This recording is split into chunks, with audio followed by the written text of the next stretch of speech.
السلام علیکم۔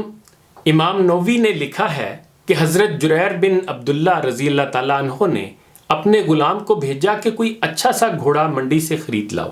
غلام ایک بہترین گھوڑا 300 درہم میں خرید لایا اور رقم کی ادائیگی کے لیے اس کے مالک کو بھی ساتھ لے آیا۔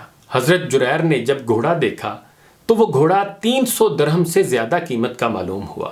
آپ نے مالک سے کہا کہ اس کی قیمت زیادہ کرو، تمہارا گھوڑا اعلیٰ نسل کا ہے۔ اس نے کہا کہ 400 دے دیجئے۔ فرمایا یہ بھی کم ہے۔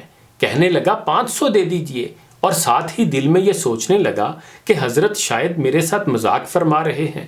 حضرت جریر رضی اللہ تعالیٰ عنہ فرمانے لگے، شاید تمہیں گھوڑوں کی نسل کی شد بد نہیں، یا پھر تم بہت مجبور ہو، اور میں تمہاری مجبوری اور لا علمی کا نقصان نہیں پہنچانا چاہتا۔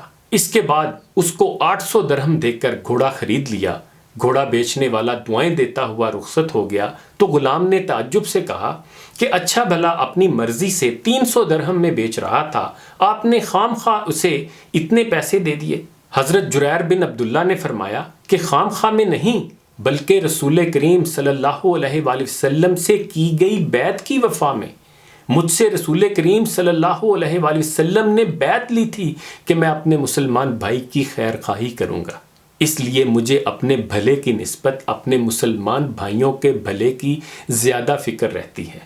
یہ واقعہ پڑھ کر سوچ رہا تھا کہ ہم مسلمانوں پر اللہ تعالیٰ نے اپنے آخری نبی کی اطاعت فرض کر دی ہے، اور نبی کریم صلی اللہ علیہ وآلہ وسلم کا فرمان ہے کہ مسلمان وہ ہے جس کی زبان اور ہاتھ سے دوسرے مسلمان محفوظ ہیں، اور یہ بھی فرمایا کہ اپنے بھائی کے لیے بھی وہی پسند کرو جو تم اپنے لیے کرتے ہو۔ تو اب ہم سب سیرت کے اس آئینے میں ذرا اپنے کردار کا جائزہ لیں تو معلوم ہو کہ ہم اتباع رسول اور احکام الہی سے دوری اور منافقت کے کس مقام پر کھڑے ہیں۔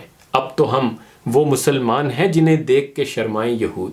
اور اقبال نے یہ بھی ٹھیک ہی کہا تھا کہ رگوں میں وہ لہو باقی نہیں ہے، وہ دل وہ آرزو باقی نہیں ہے، نماز و روزہ و قربانیوں حج یہ سب باقی ہیں، تو باقی نہیں ہے۔ انہی گزارشات کے ساتھ اجازت چاہوں گا۔ اپنا خیال رکھیے گا۔ اللہ حافظ۔